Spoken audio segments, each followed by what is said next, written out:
avokati Uliane ka kënë, Bajrami u arrestua nga policia me dyshimet për kanosje për shkak detyrës, kundërshtim dhe goditjet gjyqtarit dhe kanosja gjyqtarit. Sot, si që thamë, a ishtë liruar.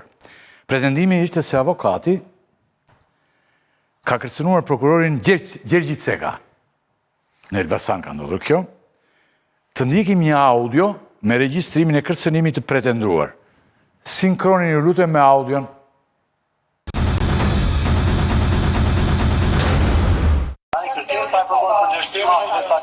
Përdersim arresti dhe caktim mase bazohet e disa provave.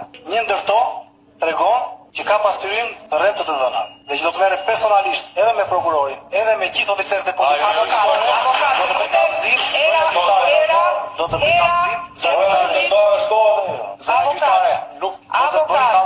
Avokat nuk funksionon me kërcënim në sallën e gjyqit. Nuk ka rëndësi se çfarë do bëni ju jashtë kësaj salle me këtë doni ju. Do dash për herë të fundit avokat do marr masa nga ato që parashikon kodi procedurës. Këto lloj komunikimi në këtë sallë gjyqi me mua si gjyqtare nuk të lejohen. Përqëndrohu te mbrojtja që do i bësh të pandeurit tënd. Ose do i caktoj në një avokat tjetër kryesisht dhe do të nxjerr për jashtë. Avokat nëse vazhdon me këtë gjuhë komunikimi. Përqëndrohu te mbrojtja, po ta them para lajmërimit fundit. Nga sa pash konstatoj pastyrim të dhënave të rreme. Kjo ishte audio që është shpërndarë.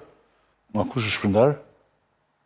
Që e ka shpërndarë pjesa e prokurorëve, mund të merret në sekretari. Ja, do t'ju pyesim, por jo se harrova unë, po duke vrapuar për të lëvizur skaletën, gazetarët e mi kanë bërë një Besnik Muçi, do t'jetë në lidhje. Besnik, faleminderit. Është një bashkëpunëtor mjaft i mirë i emisionit tonë, na ndihmon shpesh dhe shpesh dyshe nga shumë avokat, po dhe njerëz të ligjit, avokatit që kemi në lidhje, që unë po e falenderoj edhe një herë, i dalin gjërat, si që ishe rasti për Veliajn, apo rastet tjerë, a i thot dhe befas dalin.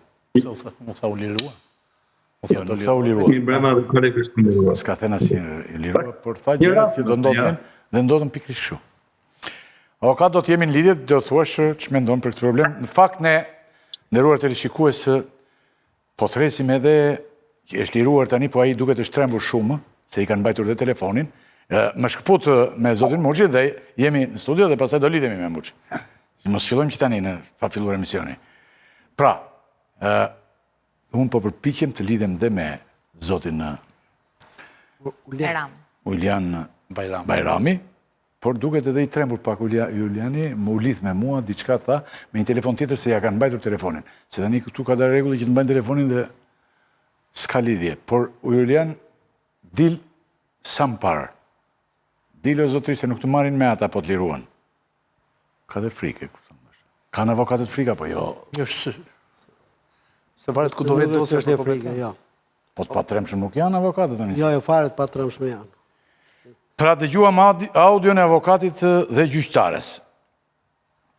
Nga kjo audio që të dëgjuam, çfarë perceptimi ju krijohet? Kush kuptoj nga ju? Ç'kuptuat aty? Unë s'kuptova në një të rëndësishme. Është ky një komunikim i zakonshëm në për sallat e gjyqeve, apo ka element që mund të konsiderohen kërcënues? Jo, shiko, e pare punës duhet të marrë, po fjalë si ish prokuror, mi që ka filluar gjithë loja dhe... Se ti ke qenë prokuror, po. Po ti ke qenë në kohën që s'ishte Republika e Prokurorëve? Ne ishim në kohën që ishte Republika e Parlamentit. E Parlamentit, se është me radhë, e Republika e Parlamentit e Prokurorëve, është pas e Republika... Po përgjithësi Republika e Njeshit është. Tash të flasim konkretisht. Prokurori, me qenë se ne kemi qenë në sallën e gjyqit për vitet të tëra, kur kalon derën e sallës së gjyqit, është si një palë e zakonshme me avokatin. Për këtë arsye, nga pikpamja procedurale, gjykata është ajo që duhet mbajë ekuilibrat në sallën e gjyqit.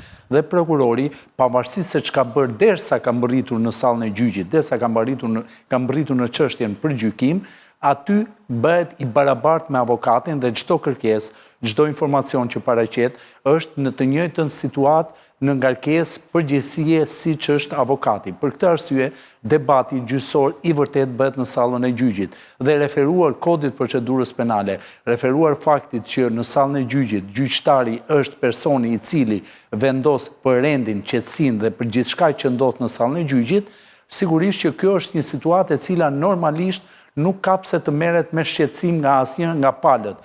Por, mendoj që këtu nuk është problemi parë prokurori që mund të ketë bërë kallëzim dhe është bërë situata. Problemi parë është gjykata.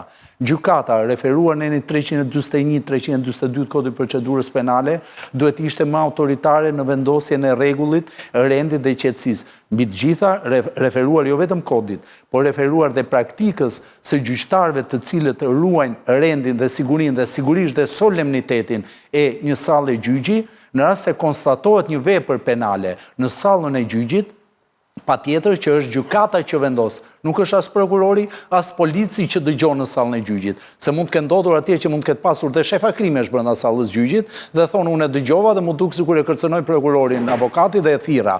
Po harrojmë që në sallën e gjyqit prokurori është thjesht avokati i opinionit publik, nuk është më prokuror. Në sallën e gjyqit, duke qenë i barabart me palën tjetër, nuk kemi pse të flasim për t'i ngarkuar fjalë të cilat shpeshherë, mua më vjen shumë keq që ta them, por të flasësh me atë që ju me atë që ju dhat në transkriptin që ju bë asaj audioje, nuk mundet që aq më tepër trupi gjykues ta perceptoj dhe ta arrijë deri në fjalën kërcënim. Kërcënimi është një vepër penale e përcaktuar saktësisht në Kodin Penal të Republikës së Shqipërisë. Dhe ta sqarojmë një herë mirë.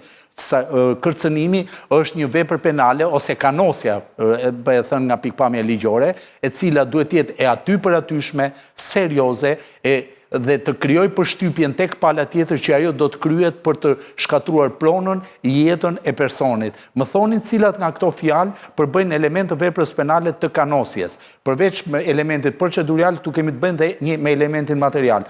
E para, në sallën e gjyqit, zot për ekzistencën apo jo të veprës penale është gjyqtari, dhe është gjyqtari në rast se do konstaton dhe vepër penale, që duhet të urdhëronte dhe prokurorin në sallë, por dhe policinë gjyqësore dhe t'i thoshte, shiko, në seancën numër kaq, në datën numër aq, mua më ndodhi një vepër penale në sallën e gjyqit, për këtë arsye referoj të filloni çështjen penale.